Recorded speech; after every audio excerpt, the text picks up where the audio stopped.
I get a lot of questions about weight redistribution, and in fact it's one of those things that completely freaked me out in my own journey when I found myself gaining weight, but just in the abdominal region, and I had a big, bloated, slightly fatter stomach while still having those toothpick arms and legs.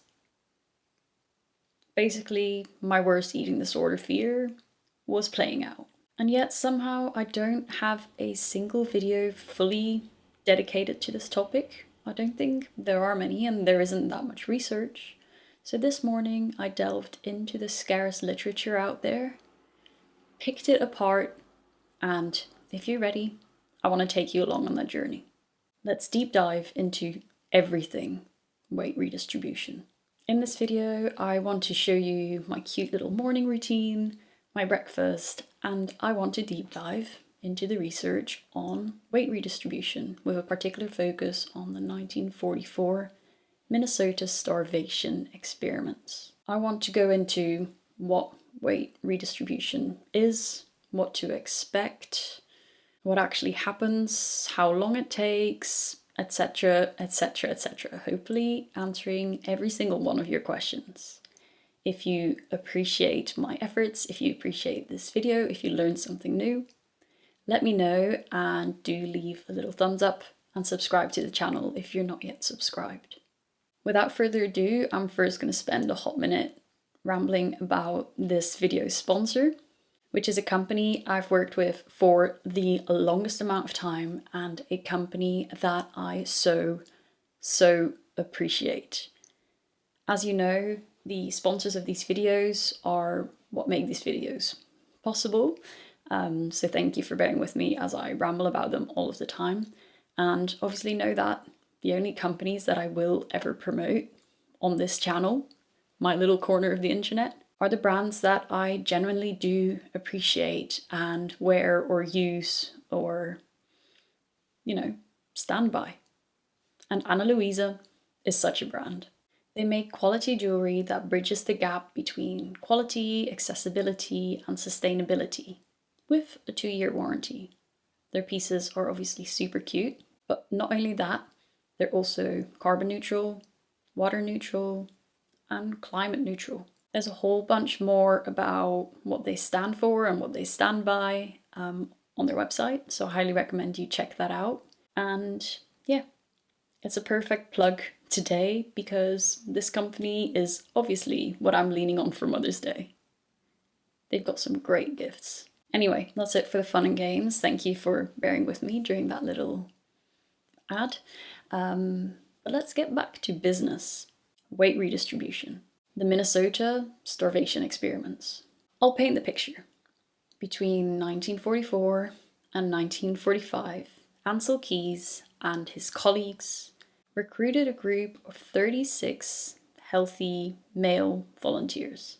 They were between the age of 20 to 33, and they were conscientious objectors to the World War. So they weren't keen on the fighting, but they did want to help out. And that's what they did. They really did. The research was carried out to shed light on the effects of starvation and safe refeeding protocols. And the stuff that they were put through is definitely a big ethical question mark with the standards we have nowadays. But I'm not complaining, because the things we found out from this study, in terms of, starvation and refeeding, massive impact also on the eating disorder community. These men obviously didn't have eating disorders, and in fact they were extensively screened. So the healthiest of the men were selected. I believe it was 36 men out of a group of about 400 initially. Even so, when these men went through the semi-starvation part of the experiment, they did exhibit a lot of the same things I see in my clients and that I saw in myself at the time of my eating disorder, which is mind-boggling. Also, let me just tangent before I go into the specific numbers and the other specifics of the experiment, that this semi-starvation part of the experiment is nowadays lauded as a healthy, calorie intake for your average person, or not far off it. A healthy approach to weight loss, maybe. Well, this very same intake had these men go completely insane, food focused, and they weren't doing all that well on these same intakes that we are now recommended to have on a day-to-day basis. Let that sink in. In the study, there was an initial 12-week period where the men ate their control diet, their maintenance diet, which was about 3,200 calories. After this 12-week period, there was then a 24-week period where they went into the semi-starvation condition. They ate 1,500, 1,600 calories daily while maintaining their regular activities throughout the day as well. This was designed to reduce their body weight by 25%. After this came a 12-week period that was supposed to be their rehabilitation period, and it was a controlled increase in calories. So the men were split into 4 groups, and the first group was receiving 1,970 calories. The second group was receiving 2,370 calories. The third group was receiving 2,770 calories, and the final group was receiving 3,170 calories. Funny enough, none of these intakes seemed to in any way appease the hunger that any of these men were feeling.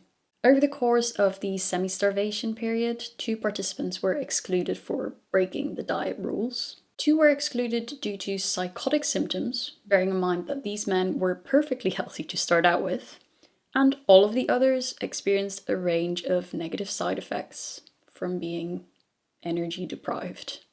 This ranged from irritability, apathy, sexual dysfunction, low mood and depression, and a massive obsession with anything food related. Some started to eat in very ritualized ways, or mix their food together in certain ways, or eat very slowly or very quickly, or watch others eat. There was also one participant who collected over 100 cookbooks, which I think is mind-boggling. The resemblance to actual eating disorders here is mind-boggling, and it goes to show that a lot of the signs and symptoms of eating disorders, restrictive eating disorders, come down to the actual restriction and energy deficit.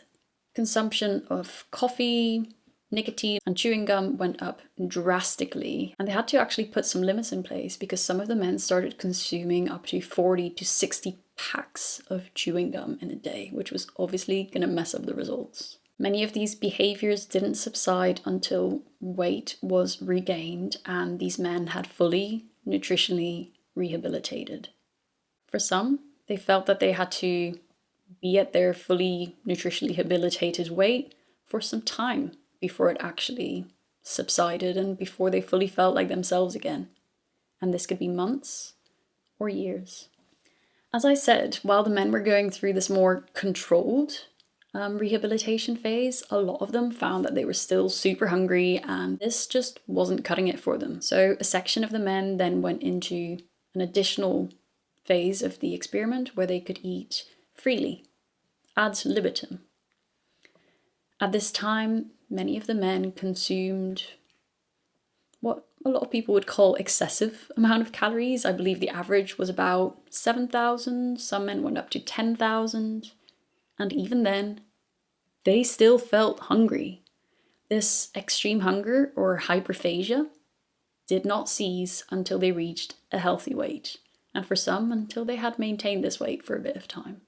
Everyone is equipped with 2 ways of surviving an energy deficit. One is catabolizing cells, basically cannibalizing your own body in order to stay alive.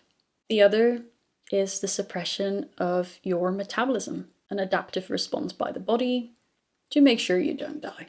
Both processes occur simultaneously, though to different degrees in different people, but both processes also reverse when you start to eat again, sufficiently, reliably, regularly. Starting to eat again, and yes, sufficiently, reliably, and regularly, signals to your body that it is actually safe again. You're getting out of this period of starvation.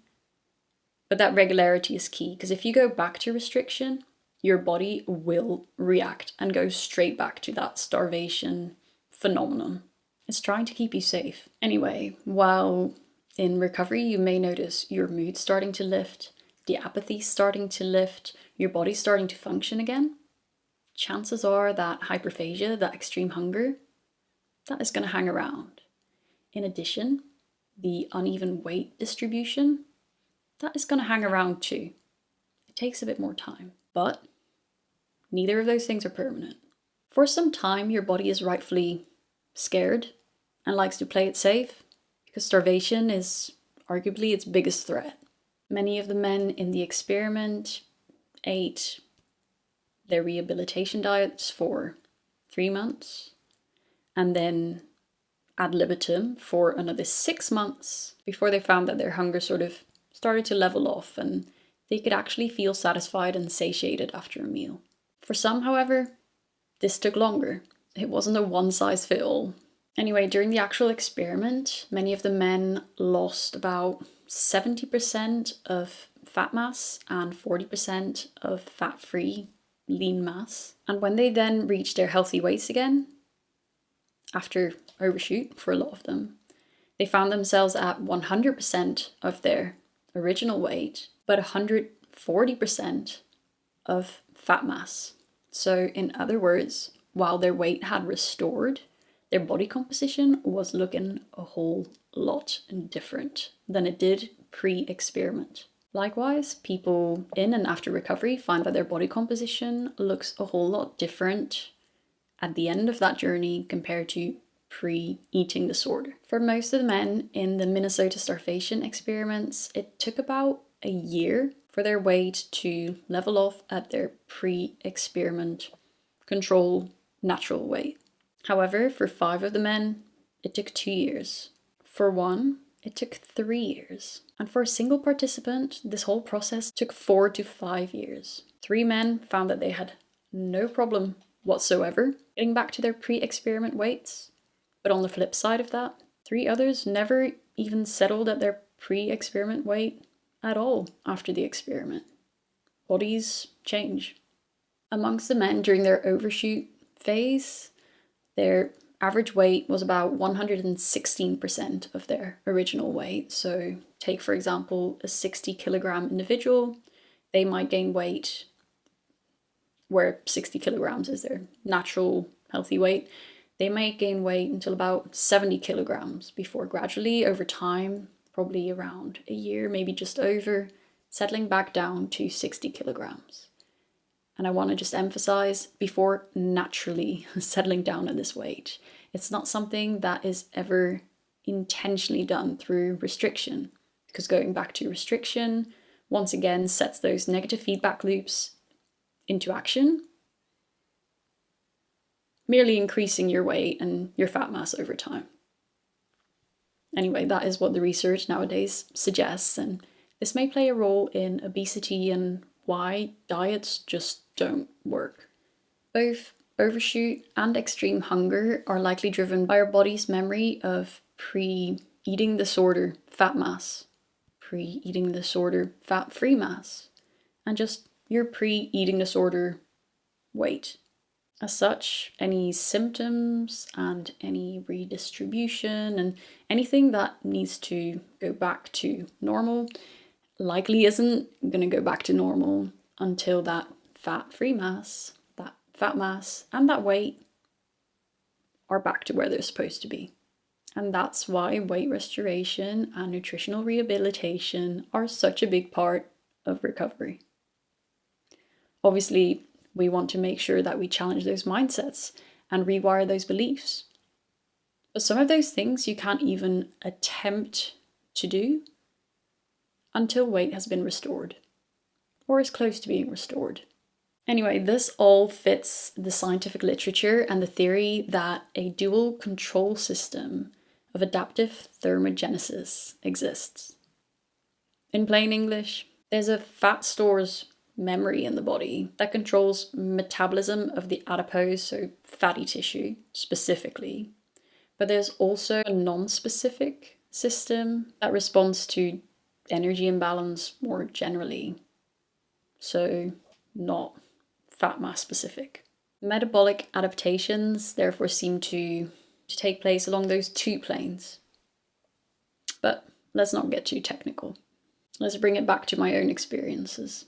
And in my experiences, I sure as hell noticed that the body comp changed drastically.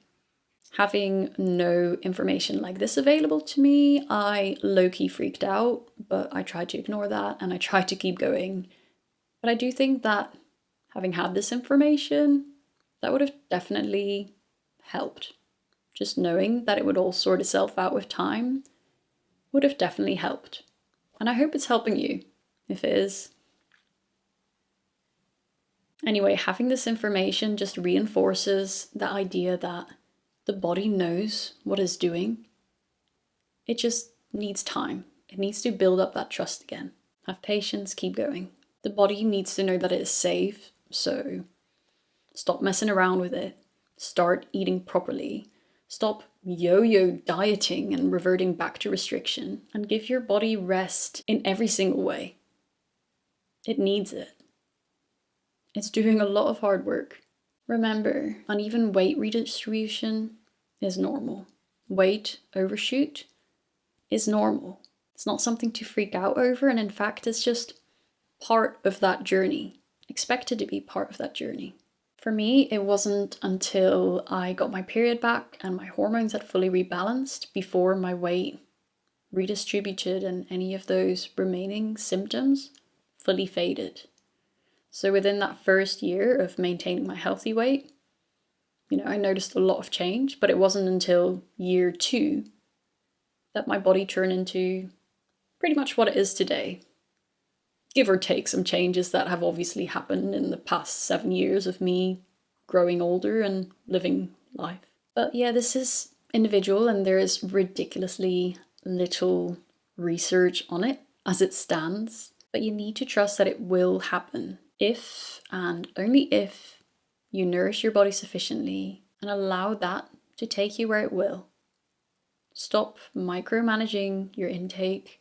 Stop micromanaging your weight, because it's not helping you. In my own recovery, including those later stages, I had a more bloated looking belly where I also accumulated most of my fat.